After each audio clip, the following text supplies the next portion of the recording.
The big school ship named Star Seeker moved slowly through space. Inside, 20 alien students from all parts of the galaxy sat in their seats. They were going to Earth for a special trip. Professor Ta walked to the front of the room. He was tall with blue skin and 4 arms. He clapped his hands to get everyone's attention. "We will reach Earth in 1 hour," he said. "This is not just any trip. You will learn something that may surprise you." Do-hyun sat in the front row. He was from the Centauri star system and had 6 eyes that blinked in different patterns when he was excited. Right now, all 6 eyes were blinking very fast. "Professor," Do-hyun said, raising one of his thin arms, "I read that Earth had giant animals called dinosaurs. Will we see their bones?" Professor Ta smiled. "Yes, but we are going to learn about something even more special. Something from before the dinosaurs." In the back of the room, some made a sound like air leaking from a balloon. Some was a cloud-like being who floated above his seat instead of sitting on it. His body changed colors with his mood. Right now, he was a bored gray. What could be more interesting than giant animals? Some asked. "Earth is just a small planet. Why do we care about it so much?" Jai, who sat next to Sung, turned to look at him. Jay was made of crystal and light bounced off her body in rainbow patterns. She was shy and spoke softly. "My parents said Earth is special," she said. "They said humans are different from other species." Professor Ta nodded. "Your parents are right, Jay. Humans are very different. And today you will learn why." He turned on a big screen at the front of the room. It showed pictures of Earth, blue oceans, green lands, white clouds. "Earth has changed many times," Professor Todd explained. "It was not always like this. Before dinosaurs, before animals, before even many plants, Earth was a very different place." Min sat up straight in his seat. He was small with red skin and a long neck. "Different how?" he asked. "At one time," Professor Ta said, "the air on Earth would kill most living things in our galaxy. It was filled with something that burned and destroyed." The students looked at each other with wide eyes and open mouths. "But life still grew there," Professor Ta continued. "Life that learned to use this killing air. Life that turned danger into power." The ship computer made a soft sound. A voice said, "Earth orbit in 10 minutes." Professor Ta touched some buttons on his screen. Pictures of strange, small creatures appeared. "These are the first animals on Earth," he said. "They look simple, but they are the great-great-grandparents of humans. They lived when Earth was changing in ways that would kill any of us." Sue, a student with 8 legs and green eyes, raised a leg. "Is that why humans are so tough? Because their planet tried to kill them many times?" Professor Ta smiled wide. "That is exactly right, Sue. And today, at Earth's Museum of Ancient Life, you will learn how these small creatures survived when everything was against them." The ship began to slow down. Through the windows, the students could see Earth getting bigger and bigger. It looked peaceful and blue. "Remember," Professor Ta said as they prepared to land, "what you learned today will help you understand why humans are now our partners in space, and why, for a long time, many aliens were afraid of them." The Star Seeker moved toward Earth, carrying 20 students who had no idea how much their view of the galaxy was about to change. The school ship landed softly outside a huge white building. Golden letters above the wide doors said, "Grand Museum of Cosmic History." The alien students walked down the ramp in a line, their eyes wide as they looked at the blue sky. "The air here feels heavy," said Jai, her crystal body sparkling in the sunlight. "That's because Earth has strong gravity," explained Professor Ta. "And the air is thick with oxygen." A human woman stood waiting for them at the bottom of the ramp. She was not tall, with short black hair and a kind smile. She wore a blue uniform with a name tag that said, "Dr. Ha." "Welcome to Earth," she said, bowing slightly. "I am Dr. Ha, and I will be your guide today." Do-hyun moved forward, blinking all 6 of his eyes. "Thank you for having us. We are excited to learn about Earth's past." Dr. Ha led them through the big doors into a cool, wide room. The walls were lined with glass cases. Inside each case were rocks with strange shapes in them. These are fossils, Dr. Hale explained. They are the hard parts of animals and plants that died long ago. Their bodies turned to stone and kept their shape. The students moved from case to case, looking at the strange forms in the rocks. Sung floated up to a small display. "This doesn't look special," he said, his cloud body turning a doubtful yellow. "It's just a tiny blob." Dr. Ho walked over to him. "That tiny blob changed the whole planet," she said. "It's called cyanobacteria. It was one of the first things to make oxygen on Earth." Min pointed to another case. "What are these small animals?" "They look like worms." "Those lived over 500 million years ago," said Dr. Ha. "Before that, most life on Earth was very simple, just one cell each. But then, something amazing happened." She pressed a button on the wall. A large screen lit up, showing a timeline of Earth's history. "Life on Earth is about 3.5 billion years old," she said, "but for most of that time, nothing had a brain or even eyes. Then, in what we call the Cambrian explosion, animals with many different body parts appeared very quickly." The screen showed strange ocean creatures with many legs, hard shells, and simple eyes. "Why do humans care so much about these old, simple animals?" asked Sung, still doubtful. Professor Tai answered before Dr. He could speak. "Because without them, humans would not exist. Every species in the galaxy has ancestors, but Earth's ancestors survived things no other planet's life has survived." Dr. He nodded. "Follow me to the next room. I want to show you something important." The next room was darker. In the center was a large round display. Dr. He touched some controls, and the display lit up with swirling colors. It showed Earth as it was billions of years ago. The air was green and thick. The oceans were red. "This is Earth before oxygen," she said. "No animal in this room could breathe that air.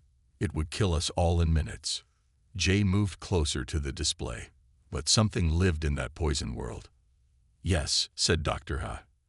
"And not only lived but changed it completely." She touched another button. The display showed tiny blue-green dots in the ancient oceans.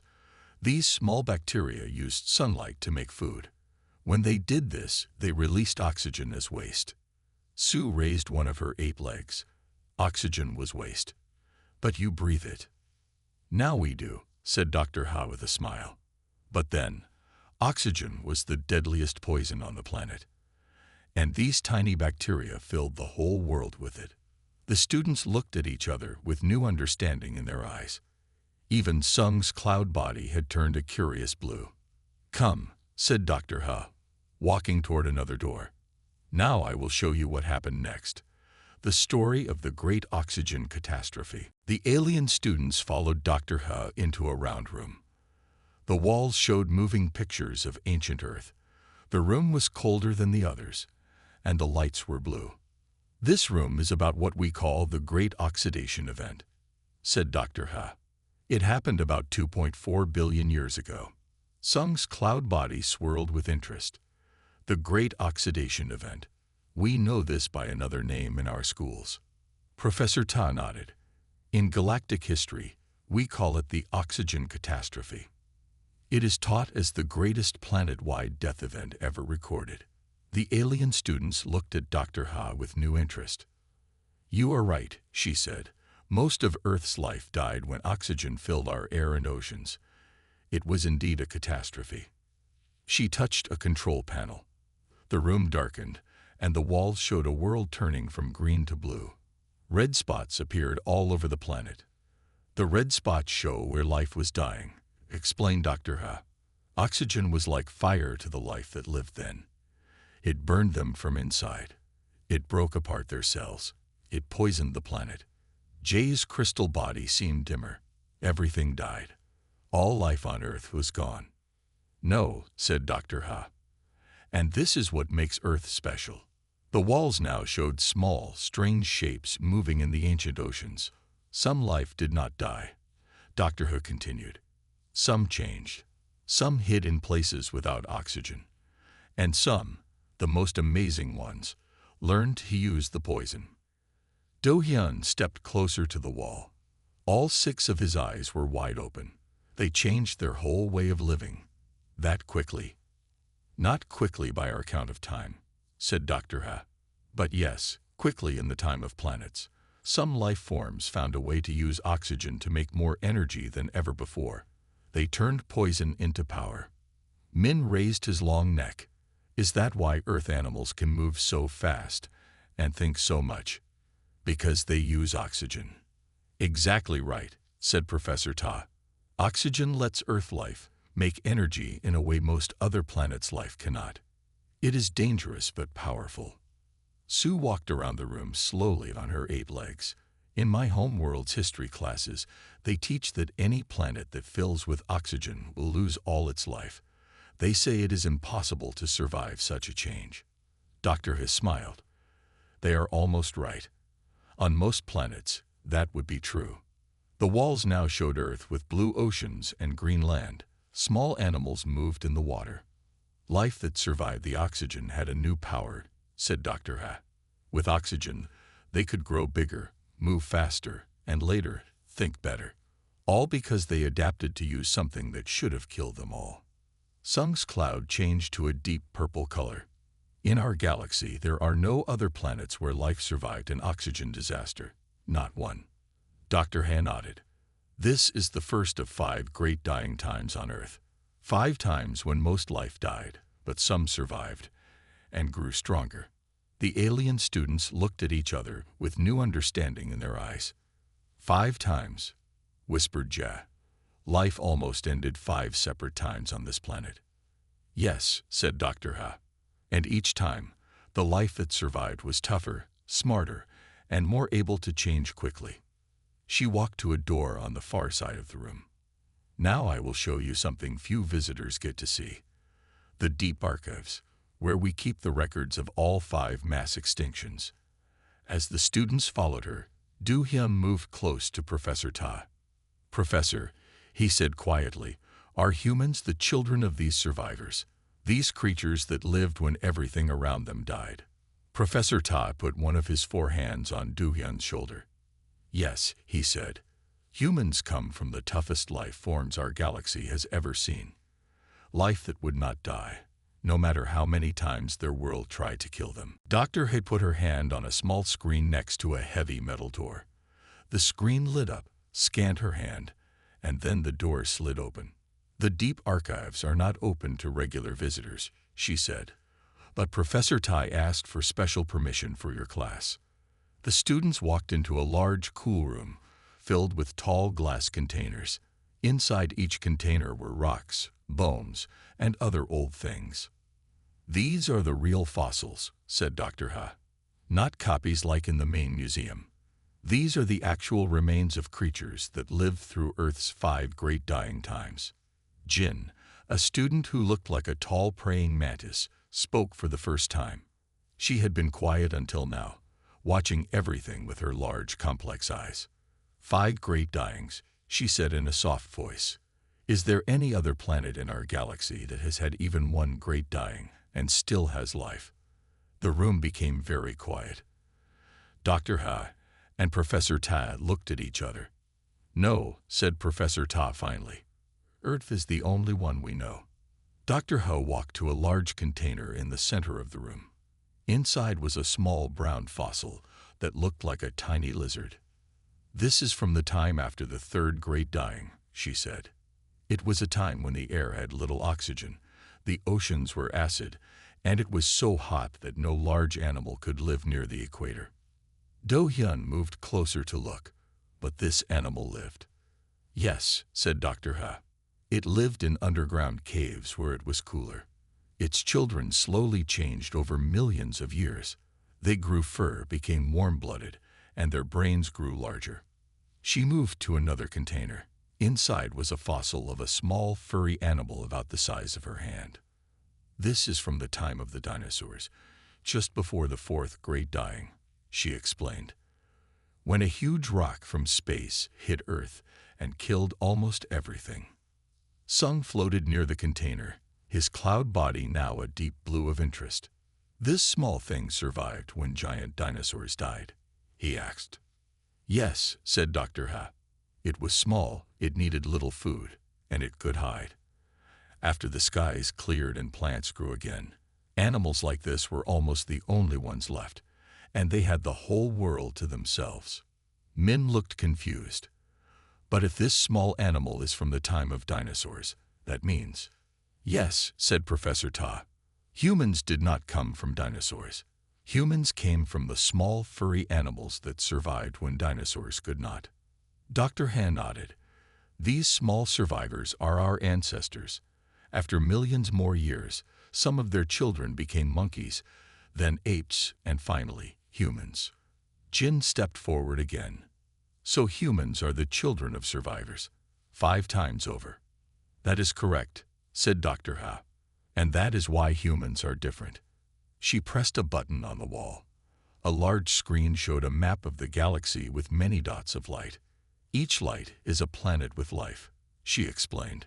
"But on most planets, life has been stable for billions of years. It changed little because their worlds changed little." She pointed to Earth, a small blue dot. On Earth, life had to change quickly many times or die. The animals that could not change died. The ones that could change lived and had children.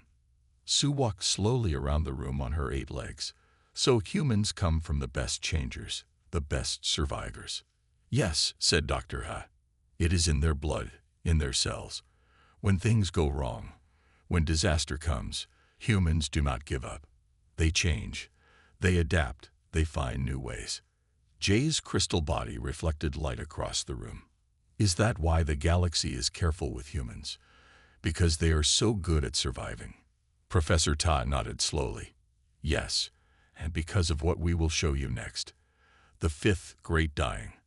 The one happening right now." Dr. Ha led the students to a smaller room off the main archive. This room had no windows. The only light came from a large round table in the center. The table showed moving pictures of Earth changing over time. "What did Professor Tai mean about a 5th Great Dying happening now?" asked Do-hyun, his 6 eyes blinking with worry. Dr. He touched the table's surface. It showed pictures of ice melting, forests burning, and oceans rising. "For the past few hundred years, Earth's climate has been changing very fast," she said. "Many animals and plants are dying, but humans are trying to fix it." Sung's cloud body turned a dark gray. "Humans caused this dying time, didn't they? With their machines and cities?" "Yes," said Dr. He simply. "We did not understand what we were doing at first, but now we do." The table changed to show new cities with trees growing on buildings, strange machines cleaning the air, and people planting forests. "Unlike the other great dyings, we are trying to stop this one," Dr. Have explained. "And we are making progress." Jin stepped closer to the table. "So humans first survived many disasters they did not cause.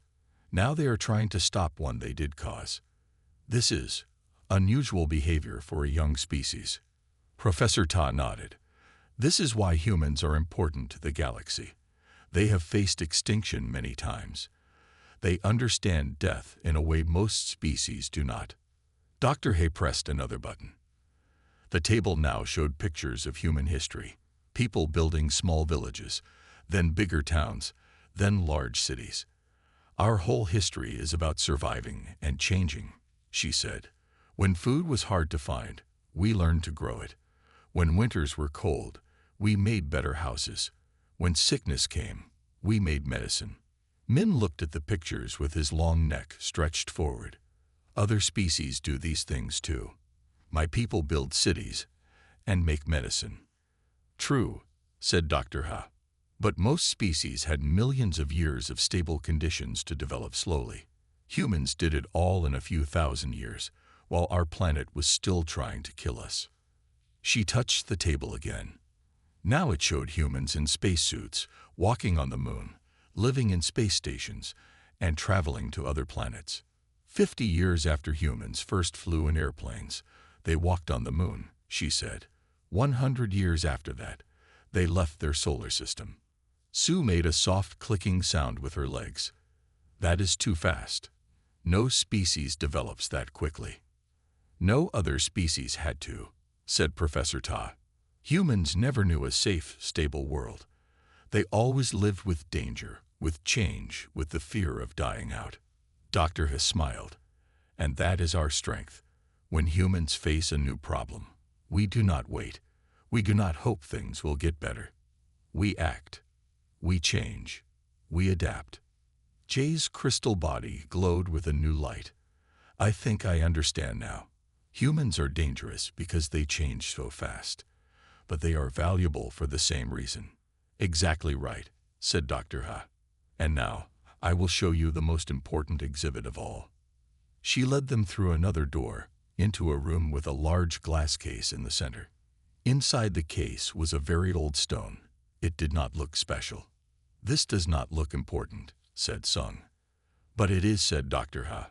This stone contains the oldest known fossils on Earth. They are 3.5 billion years old. Simple bacteria that lived in hot springs. She looked at each student.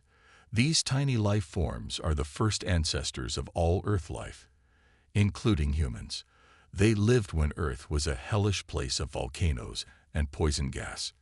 No oxygen, no protection from space radiation, just heat and acid and constant disaster. Do-hyun moved very close to the glass. And they lived anyway. Yes, said Dr. Ha quietly. They lived anyway. That is the human story. That is who we are. Professor Ta put his hands together. And now, students, we will see something truly special. We will experience what early Earth was really like. Dr. Ha led the alien students into a large round room. There were no windows, only smooth metal walls. In the center was a circle of 20 chairs. Please sit down, she said. This is our Earth history simulation room. Here you can feel what it was like to live on Earth at different times. The students sat in the chairs.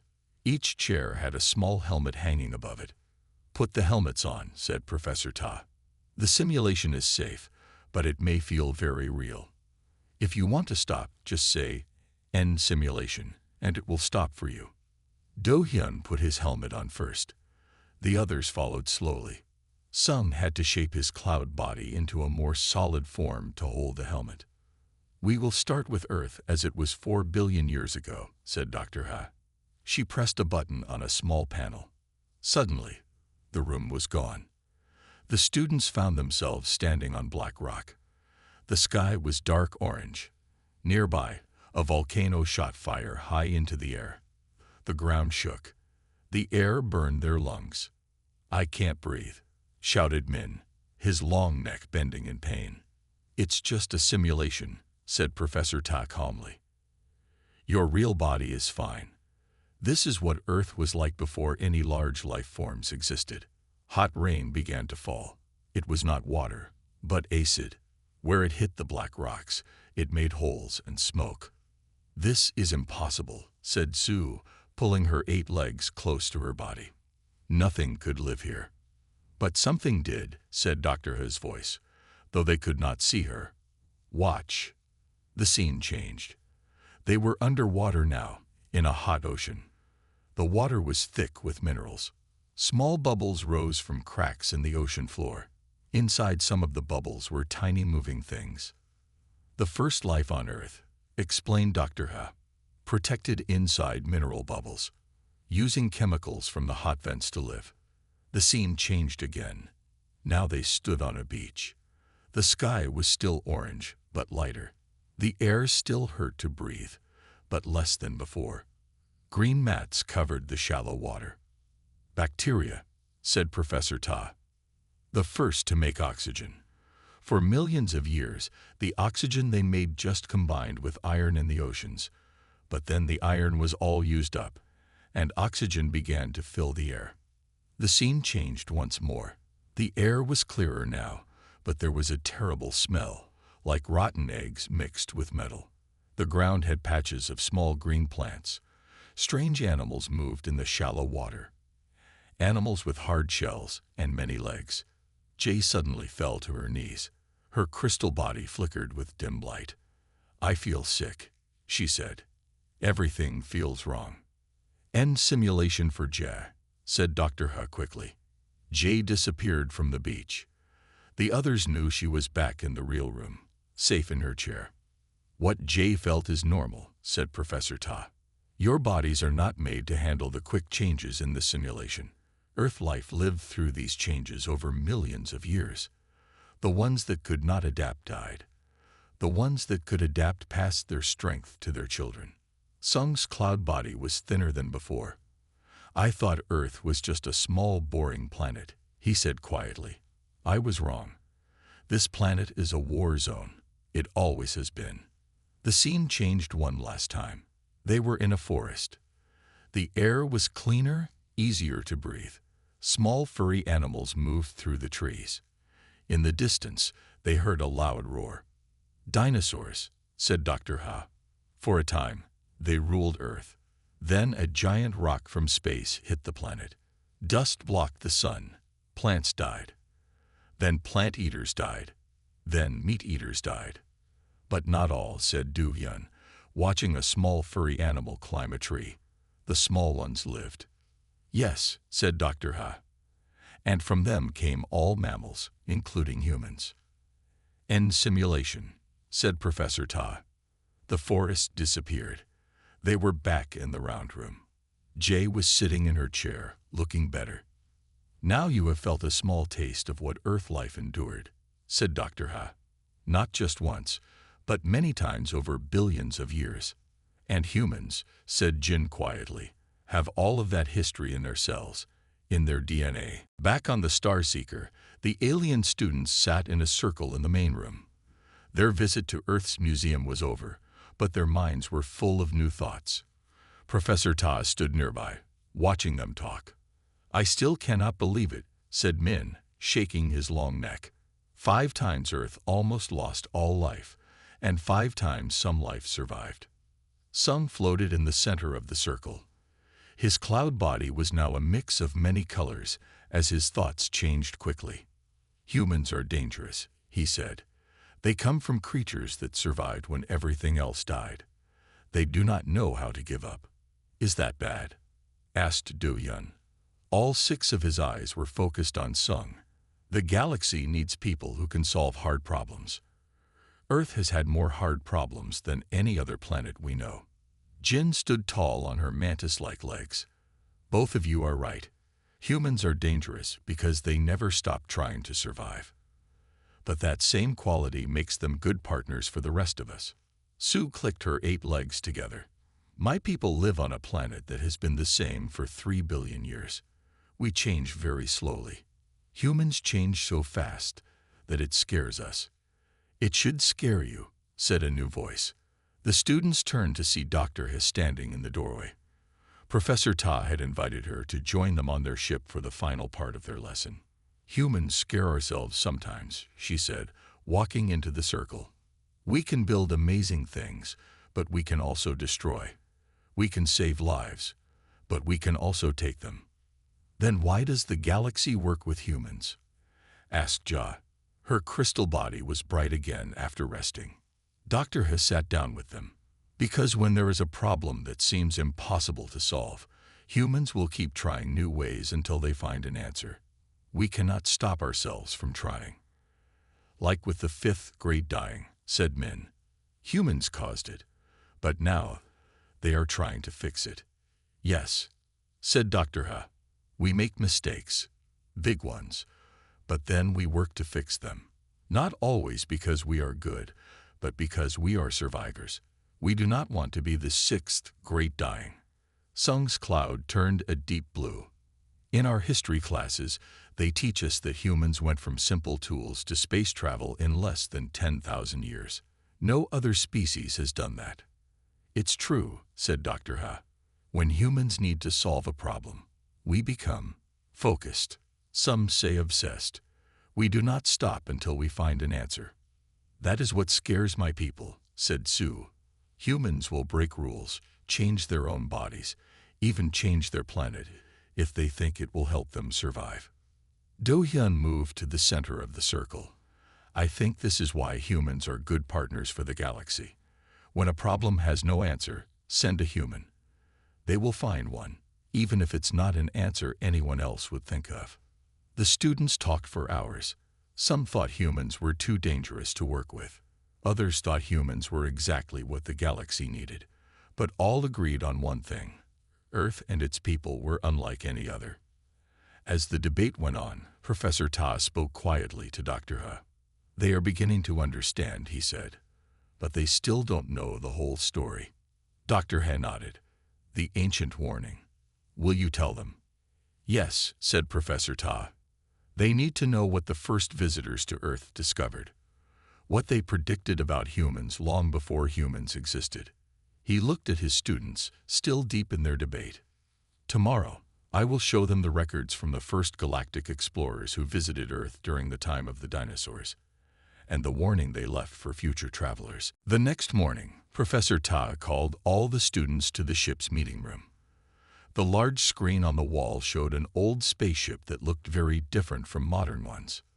This is the Explorer, said Professor Ta. It was one of the first ships to visit Earth 65 million years ago. Do Hyun raised his hand. That was during the time of the dinosaurs. Yes, said Professor Ta. Long before humans existed, the Explorer was sent to study planets that might have intelligent life one day. He touched a control, and the screen changed to show strange alien writing. These are the records from that ship, he explained. They have been kept secret for a long time. Only teachers like me can see them. Why are they secret? Asked Jin. Dr. Ha, who stood beside Professor Ta, answered, because they contain a warning about Earth, a warning that most people in the galaxy did not believe until humans started traveling in space. Professor Ta pressed another button. The strange writing changed to words they could all read. Day 1342, he read aloud. We have studied Earth for 3 years. It is a violent planet with giant animals called dinosaurs. These animals rule the planet, but they are not intelligent in the way we need. We will leave soon. He pressed the button again. New writing appeared. Day 1345. Our sensors have detected a large rock moving toward Earth. It will hit the planet in approximately 500 years. When it does, we calculate that most life on Earth will die. The dinosaurs will not survive. We have decided not to interfere. This is the natural way of planets. Sung's cloud body turned dark gray. They knew the dinosaurs would die and did nothing. They followed the non-interference law, said Professor Ta. The law that says we must not change the natural path of a planet's life. He pressed the button once more. Day 1346. Before we leave, our scientist Carol wishes to record her thoughts. She believes the small furry animals we have observed may survive the coming disaster. They are small, need little food, and can hide in caves and holes. If they survive, she believes they may one day rule this planet. And if they do, they will be unlike any species we have seen before. The room was very quiet. Professor Ta continued reading. These small creatures have already survived 3 planetary disasters. Their bodies are made to change quickly. Their minds solve problems in new ways. If they ever reach the stars, they will either be the galaxy's greatest allies or its most unstoppable force. Future explorers should approach with great care. Jay's crystal body shimmered with surprise. They predicted humans, millions of years before humans existed. Not exactly humans, said Dr. Ha, but they saw the potential in our ancestors. They saw what might happen if creatures built for survival gained intelligence. Professor Ta touched the control one last time. The screen showed new writing. Final report on planet Earth. This world is too dangerous to colonize. Life here has been shaped by disasters that would kill all life on most planets. The survivors are too tough, too adaptable, and too determined. If intelligent life ever develops here, it will spread through the galaxy like fire through dry grass. We recommend watching from a distance. He turned off the screen and looked at his students.